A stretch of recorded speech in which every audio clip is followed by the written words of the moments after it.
The sun blazed unforgivingly over the NYSC orientation camp in Iseyin, Oyo State.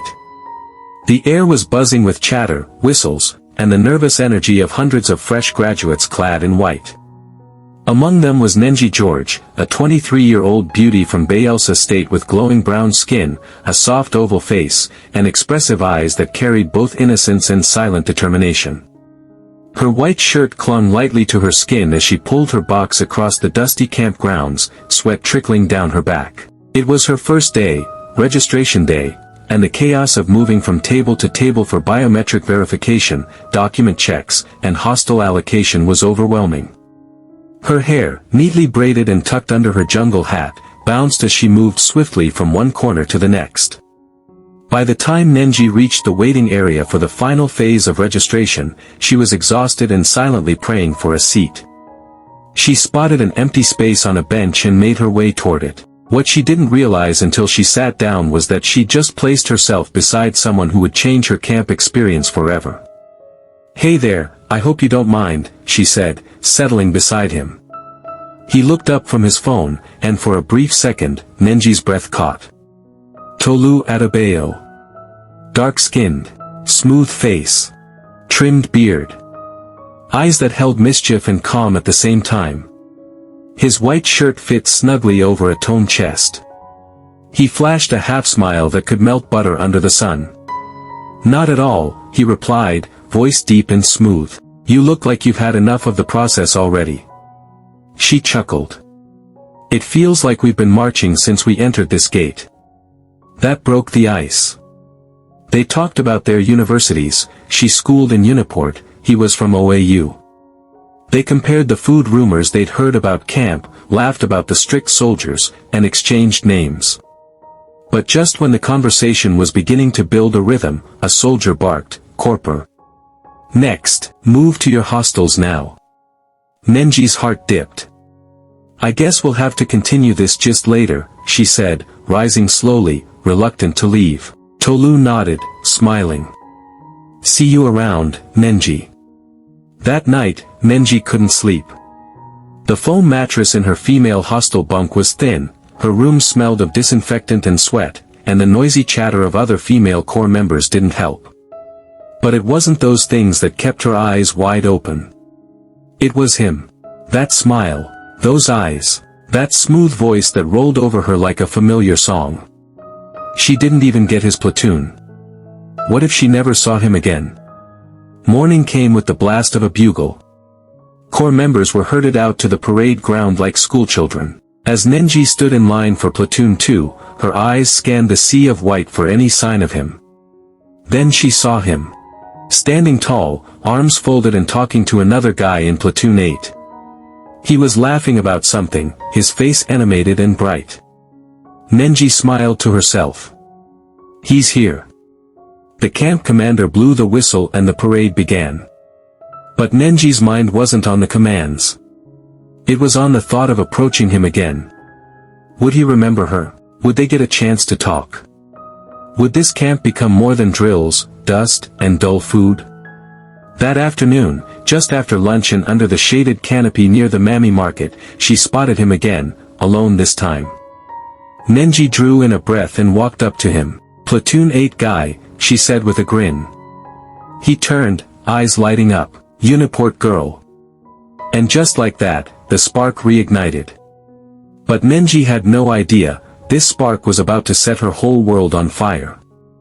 The camp life was a whirlwind, early morning drills, endless lectures, and the loud, chaotic buzz of youthful energy. But in the middle of that madness, Nengi and Tolu found something soft and slow blooming. After their second encounter at the Mammy Market, the two began to carve out moments in between the tight NYSC schedule to talk. It started with lunch breaks, then early morning greetings before parade, and by the end of the second day, they were already looking for excuses to bump into each other. Tolu was always surrounded by people, he had that kind of magnetic personality. Charismatic, calm, confident.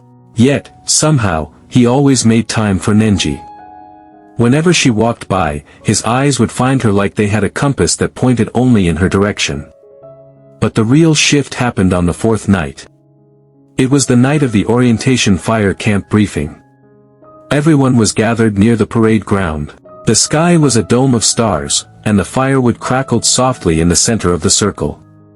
Songs and chants filled the air as platoons rehearsed for upcoming competitions. Nengi was sitting with her platoon girls when she felt a tap on her shoulder. It was Tolu. "Come, let's take a walk," he said quietly. Her heart skipped. She glanced around. It was against camp rules to roam during night hours, but something about his request didn't feel reckless, it felt necessary. They walked silently past the noisy crowd, past the bright lights of Mammy Market, and into the dimly lit pathway behind the hall. A few corps members milled around, but it felt like the two of them were in their own world. "I've been thinking about you," Tolu said, stopping under a tree whose shadow danced in the moonlight. Nengi's pulse quickened. "You have?" He chuckled. "Is that so hard to believe?" "No. I mean, yes. I mean," she laughed nervously. "I thought I was the only one." He stepped closer. "From the moment you sat beside me on registration day, I knew I wanted to know you. Like, more than just, hi and bye, dot." There was a moment of silence. Heavy, loaded. Then, just as she was about to speak, the sound of marching boots broke the moment. Soldiers were coming around doing checks. Tolu grabbed her hand gently. "Let's hide there," he whispered, pointing to a corner behind a shed. They crouched low, breathing hard, bodies inches apart, heartbeats echoing in the quiet night. "Your trouble, you know," Nengi whispered, trying to suppress her smile. He grinned. "And yet, you followed me." The soldiers passed without noticing them. When the coast was clear, they stood, faces close, tension thick. "I don't want this to be just camp talk, Nengi," he said quietly. "I mean it. I don't even know your surname," she teased, half-dazed. Tolu Adebayo, age 26. Architect. Lover of campfire conversations and beautiful girls from Uniport. She laughed, pushing his shoulder playfully. It was that night, beneath the moon, hidden in shadows, their hands still unconsciously clasped, that the whispers in the wind carried something deeper than flirtation. It carried a promise. But camp is a place of games and tricks. And while Nengi drifted to sleep that night with a silly grin on her face, she had no idea someone else had been watching them from a distance. And that person didn't like what they saw. The next morning in camp brought the same routine, bugle blasts, hurried dressing, and stiff parade drills under the morning sun. Nengi tried to stay focused, but her mind kept slipping back to the stolen moment she and Tolu had shared the night before. He hadn't called it love. Neither did she, but something real had begun to form in the quiet spaces between laughter and silence, and she could feel it growing. Platoon 2 was scheduled for kitchen duty that morning, so after parade, Nengi and a few others were sent to the back of the camp to help with food distribution. As she stirred a large pot of jollof rice with a massive wooden paddle, her phone buzzed in her pocket. A message from an unknown number. "You think he's the only one? Better ask your Tolu how many girls he's been sneaking around with. Camp boys are all the same." Nengi's hands froze. She read the message again. Her chest tightened. Who could have sent this? She scanned the crowd, but everyone was busy, laughing, cooking. No suspicious eyes, at least none she could catch. That night, she barely saw Tolu. He was tied up with preparations for the interplatoon drama competition. Platoon 8 had chosen him as their lead actor, and he was rehearsing intensely. Nengi stayed in the background, watching him from afar, torn between the sweetness of their bond and the bitter taste of doubt planted by the anonymous message. Later that evening, he found her sitting alone on one of the cement benches behind the female hostel. "Hey, I've been looking for you all day," he said, dropping beside her. "You good?" She nodded, forcing a smile. "Yeah, just tired." He studied her. "You sure? You look like you've got something on your mind." She turned to him, searching his face. "Tolu. I got a message today." He frowned. "What kind of message?" Nengi pulled out her phone and handed it to him. He read it, then chuckled dryly. Seriously, that again? What do you mean, again? She asked sharply. He looked at her, lips tightening. You're not the first girl in camp someone's tried to sabotage. There's always someone who can't mind their business. I swear on everything, I've not been sneaking around with anyone. But why would someone send that message? Jealousy, he said without hesitation. Someone probably saw us the other night. You don't know how messy camp gossip is. Nengi wanted to believe him. She really did. His eyes were steady, his voice firm. But the seed of doubt had already taken root. She sighed. I don't want to be another story. You're not. And I'm not that kind of guy. There was a long pause. I like you, Nengi. And not for camp fun. I want something real, he said, voice soft. But if you can't trust me, there's nothing I can do. She swallowed hard. Before she could answer, a female voice called out from behind them. Tolu. You're here. Oh, we've been looking everywhere. A tall, fair girl in platoon 8 shirt came rushing toward them.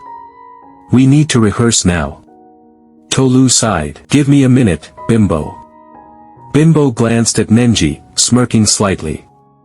Oh, you're busy. Then she turned and walked off, hips swaying confidently. Nengi's throat tightened. Tolu stood. I'll talk to you later, okay? She nodded, watching him jog away. But in her heart, the fire that had been lit was flickering. And the shadows around it were beginning to grow. What if the message was true? And what if she wasn't the only one? The next few days in camp became an emotional roller coaster for Nengi. Tolu remained sweet and attentive, always carving out time for her, even amid drama rehearsals, platoon competitions, and the chaotic nature of camp life. But Nengi couldn't shake off the voice in her head, the one that kept whispering, what if? Bimbo didn't help matters either. Every time Nengi saw her, she was always close to Tolu, too close. Laughing at his jokes, holding his arm during drama practice, calling him Tol's baby, like they were high school sweethearts. And every time Nengi tried to brush it off, Bimbo would glance her way and throw a subtle smirk that made her skin crawl. By the 7th day in camp, Nengi had built a wall. She wasn't cold, but she was distant. Tolu noticed. Are you avoiding me? He asked one evening near the volleyball court. No, she said simply, not meeting his eyes. He gently pulled her aside. Look. I don't know what else to do. I've tried to be honest, tried to show you that I'm serious. But you're treating me like I'm guilty of something I didn't do. Nengi hesitated. Maybe it's not you. Maybe it's just me overthinking.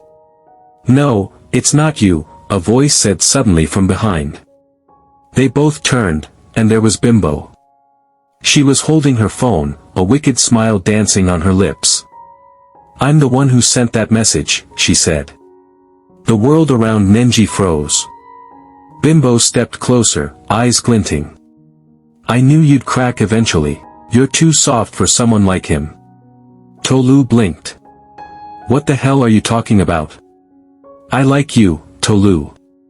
I liked you before that girl showed up. I thought it was just a camp fling, but clearly, you're falling for her like a muumuu. So I decided to shake things up. Tolu's jaw clenched. You tried to destroy someone's peace of mind because of jealousy? Oh please, Bimbo scoffed. This is camp. People catch feelings and move on. You'll forget her when you leave. But Tolu turned to Nengi, voice firm. I won't forget you. Bimbo laughed. You're too naive, both of you. This whole thing will end once the boots come off and camp is over. Welcome to NYSC. With that, she walked away. Nengi stood still, emotions swirling, anger, confusion, relief. She felt like crying but couldn't decide if it would be from embarrassment or gratitude. Tolu took her hand gently. You believe me now? She nodded slowly. I'm sorry I doubted you. He smiled. You had every right to. This place can mess with your head. The next morning at parade, Platoon 2 and Platoon 8 stood side by side for the first time. As the camp commandant gave a long speech about discipline, Nengi and Tolu stood shoulder to shoulder, fingers brushing secretly. But just as everyone began to disperse, a loud scream erupted from the Mammy Market side of camp. Corpers began to run. Soldiers blew whistles. What's happening? Nengi asked in panic. Then someone shouted, fire! Fire at the food canteen! Thick black smoke began to rise in the air. Camp was thrown into chaos. In the confusion, Nengi and Tolu ran toward the smoke, dodging bodies, soldiers, and falling debris. But just as they approached the flames, a loud crack echoed, and the wooden pole holding the canteen roof collapsed. Nengi screamed. Tolu was underneath it. The moment the pole came crashing down, the world seemed to stop for Nengi. Tolu, she screamed, sprinting toward the collapsing canteen as terrified corps members scattered in every direction. Flames crackled. Smoke thickened. Soldiers tried to maintain order, shouting instructions and dragging people away from the blaze. But Nengi didn't care. She pushed past the confusion, past the fear, and dove into the haze. Inside, the heat was unbearable. Her eyes burned. Her throat closed. The roof had caved in partially, and broken pieces of wood and zinc were strewn across the floor. Then she saw him. Tolu, half trapped beneath a fallen plank, his arm shielding his head. Tolu, she cried, dropping beside him. He groaned, barely conscious, a thin line of blood running down his forehead. I'm here, he muttered. I didn't think you'd come. Don't be stupid, she snapped through tears. If you die here, I'll kill you again. With strength she didn't know she had, Nengi yanked at the wood. Her hands burned, her arms ached, but she refused to stop. A soldier ran in seconds later and helped her lift the debris. Together, they dragged Tolu out of the collapsing canteen. Outside, the medical team rushed in with a stretcher. Tolu was carried away, and Nengi ran alongside, refusing to let go of his hand. Her white shirt was now stained with ash and blood, and her heart pounded like a drum in her chest. At the camp clinic, he was treated quickly, nothing fatal. A mild concussion, bruised ribs, and a small gash above his eye. As he lay there, bandaged and breathing steadily, Nengi sat by his bedside, holding his hand like it was the only thing anchoring her to the world. He stirred awake and looked at her, dazed. Still here? She sniffed and smiled. Yeah. Even when you're stubborn and reckless. I guess I really fell, he whispered, for you, and on the floor. She laughed through her tears. That joke was horrible. But you laughed. They stared at each other, and the silence between them wasn't awkward, it was full of emotion, unspoken words, and shared survival. I thought I lost you, she whispered. You found me, he replied. Again. By the next morning, the fire was all over camp gossip. Some said it was an electrical fault, others blamed a careless vendor. But the real story, the one Nengi would never forget, was how she almost lost someone who had become far more than a camp crush. After the fire incident, everything changed. Camp officials commended her bravery. Fellow corps members treated her like a hero. Even Bimbo kept her distance now, avoiding eye contact anytime they crossed paths. But the only thing that mattered to Nengi was Tolu. Their final days in camp were quieter. The drama competitions resumed. The noise returned, but their story had matured. Their bond wasn't built on shallow camp vibes anymore, it was battle-tested. On the final morning of camp, under the big white canopy where corps members received their discharge certificates, Nengi stood beside Tolu as they clutched their papers. You know, he said, brushing a strand of hair from her face, this is supposed to be the end. Of NYSC, she said, smiling. Not us. He leaned closer. I want to know you outside the boots and khakis. No drills, no bimbo. Just us. Will you give me that chance? Nengi looked at him, the boy from the registration bench, the guy who made her laugh, the man who nearly died saving others. And she nodded. Yes, Tolu. I will. As the trumpets blew and the crowd cheered, Tolu slipped his hand into hers. And with hearts full of hope, they walked away from the parade ground, not just as NYSC graduates, but as something more. Two souls who found love in a place no one expected it. Campfire hearts. Forever burning.